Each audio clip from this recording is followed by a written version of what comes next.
국무총리 김민석 임명 동의안은 가결되었음을 선포합니다. 이재명 대통령의 첫 국무총리로 김민석 총리 국회 임명안이 통과되고 이재명 대통령이 인준을 제가하며 정식으로 대한민국 총리로 취임하게 되었지. 김민석 총리가 좋은 사람이냐 아니냐 궁금하다고? 우리에겐 그 어떤 것보다 정확한 판독기가 있잖아. 바로 국민의힘 판독기야. 국민의힘이 그 어떤 때보다 격렬히 반대했던 거는 그만큼 김민석 총리가 훌륭하고 인품이 좋으신 분이라는 방증이지. 국민의힘이 반대가 격렬할수록 그건 상당히 좋다는 거야. 국민의힘이 왜 이재명만 대통령이 되는 걸 그렇게 반대했겠어? 그만큼 훌륭하신 분이기 때문이지. 이재명 후보 찍어주셔야 합니다. 제발 이번 이재명 후보 찍어주셔야 합니다. 제발 이번 이재명 후보 찍어주셔야 합니다. 아무튼 이재명 대통령이 대통령에 취임하고 벌써 한 달이나 지났어. 아니 도대체 왜 이리 시간이 빨리 가는 거지? 이제 이재명 대통령 임기도 4년하고 11개월밖에 안 남았다는 거잖아. 이거 너무 빡치는데? 이재명 대통령이 평생 대통령 해주면 안... 뭐 잼통 구독자분들도 이미 다 알고 있겠지만 이재명 대통령은 인수위도 없이 대통령직에 취임하자마자 엄청 바쁜 일정을 소화하고 계신데 이게 다 나라와 국민을 위해 하루 1시간 1분을 허투루 쓰지 않겠다는 대통령님의 의지 아니겠어? 진짜 비교하지 않으려 했는데 먹고 자고 왕노릇만 했던 누구하고는 진짜 비교되네.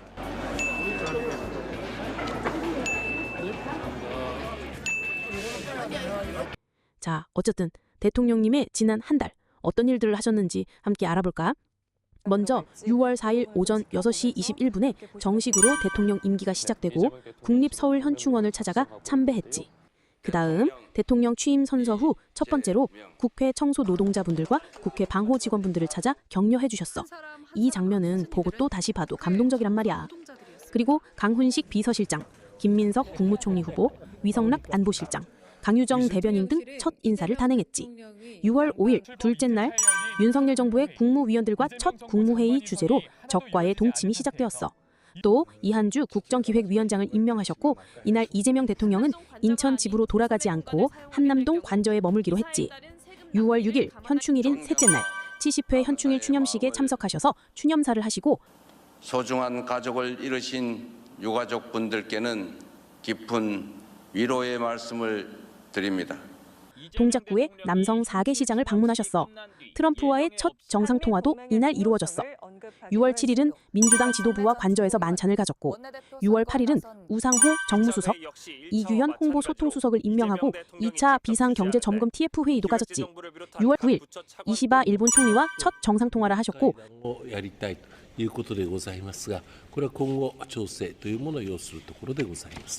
6월 10일 진짜 일꾼 찾기, 즉 국민추천제를 제안하셨고 내란 특검, 김건희 특검, 최상병 특검 3대 특검을 국무회의에서 의결하셨어. 이 3대 특검은 다들 알다시피 윤석열이 어떻게 하든 막으려고 거부권을 수없이 남발했던 큰 사건들인데 어서 빨리 진상과 진실이 밝혀져서 죄 지은 사람은 깜빵으로 가고 억울한 사람들은 명예로 회복했으면 좋겠어. 아 그리고 이날 중국 시진핑 국가주석과의 첫 정상통화도 하셨어. 6월 11일 한국거래소를 방문하셨고 이후 대북전단 살포 중지와 대북 확성방송을 중지하라고 지시하셨지. 북한과 접경한 지역의 주민분들은 소음고통이 이루 말할 수 없었을 텐데 지금이라도 편하게 사시게 되어서 정말 다행이야. 대통령 한 명 바뀌었을 뿐인데 국민들이 이렇게 편안해지는 게 진짜 효능감이지. 경제라고 강조해온 이재명 대통령 취임 단 일주일 만에 남북 간 긴장 완화에 대한 기대도 고개를 들고 있습니다. 6월 12일 한강 홍수 통제소를 찾아 수해 대비 현장을 점검하셨고 이태원 참사 현장을 방문하셔서 희생자분들을 추모하고 유가족들을 위로해 주셨어. 세월호 참사하고 이태원 참사는 돌아가시지 않아도 될 희생자들이 돌아가신 거기에 더더욱 가슴이 아픈 것 같아. 6월 13일은 주요 재계 총수 등과 기업인 간담회를 하셨고 경제안보 긴급회의 소집에 이어 경기 연천 국군 제25병사단도 방문하셔서 국군 장병들을 격려해 주셨어. 6월 14일에는 대북전단 살포 중지 명령뿐만이 아닌 민간단체의 대북전단 살포에 대한 예방과 처벌에 대한 대책을 마련하라고 지시하셨으니 이제 진짜 접경지역 주민분들은 밤에도 편히 주무실 수 있지 않겠어? 딱 그쳤어요. 진짜 조용해요. 6월 15일 하정우 AI 미래기획수석을 임명하셨어. 대중음독께서 IT에 집중하셔서 대한민국이 IT 강국이 될 수 있었던 것처럼 이재명 대통령은 이 AI의 진심이고 AI의 국가운명을 건국 같기도 해. 아참, 지금 듣고 있는 이 목소리도 AI로 만들... 6월 16일은 G7 정상회의 참석차 캐나다로 출국하셨지. 캐나다로 가는 비행기 안에서 기내 간담회를 가지셨고 이날만 한국 남아공, 한국 호주 정상회담을 하셨지. 한일 정상회담, 한 브라질 정상회담, 한 유엔 사무총장 회도, 한 인도 정상회담, 한 멕시코 정상회담, 한영 정상회담 등을 하시며 각국의 지도자들과 교류를 하셨지. 도대체 몇 개국 대통령을 만나신 거야? 뿐만 아니라 G7 초청국 리셉션 만찬에 참석하셔서 대한민국이 정상화되고 있다며 민주주의 회복력을 전파하셔서 각국의 정상들에게 감동을 주었지. 윤석열이 대한민국을 송두리째 망쳤지만 그중 가장 처참하게 망가진 게 바로 외교인데 이재명 대통령이 다시 밑바닥에 떨어진 대한민국의 국격을 끌어올려 주시길 바래.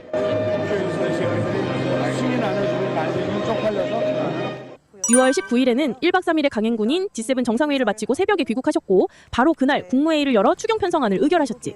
도대체 잠은 언제 주무시는 거야? 6월 20일에는 울산 AI 데이터센터 출범식에 참석하셨고 울산에 간 김에 재래시장도 방문하셨어.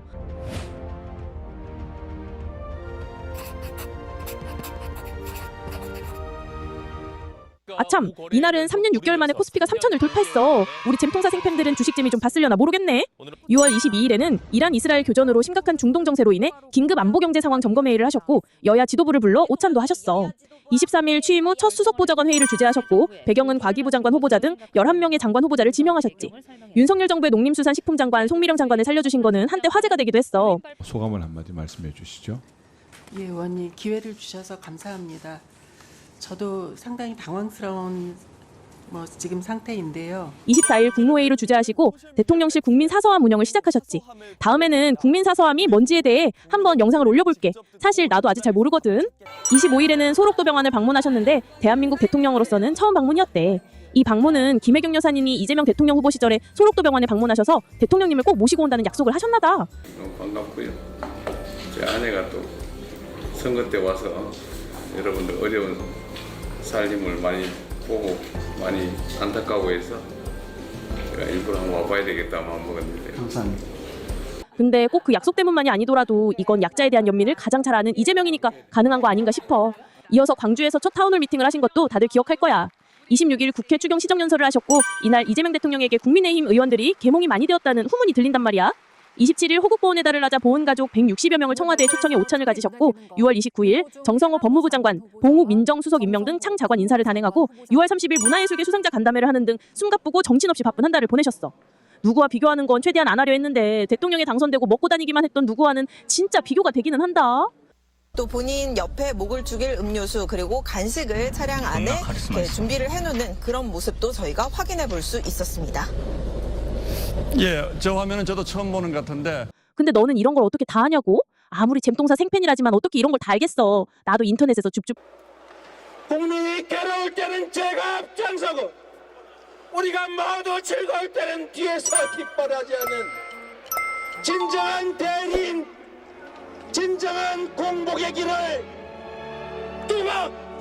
뚜벅뚜벅 흐트러지지 않고 초심을 갖고 그대로 계속 여러분과 함께 가겠습니다. 감사합니다.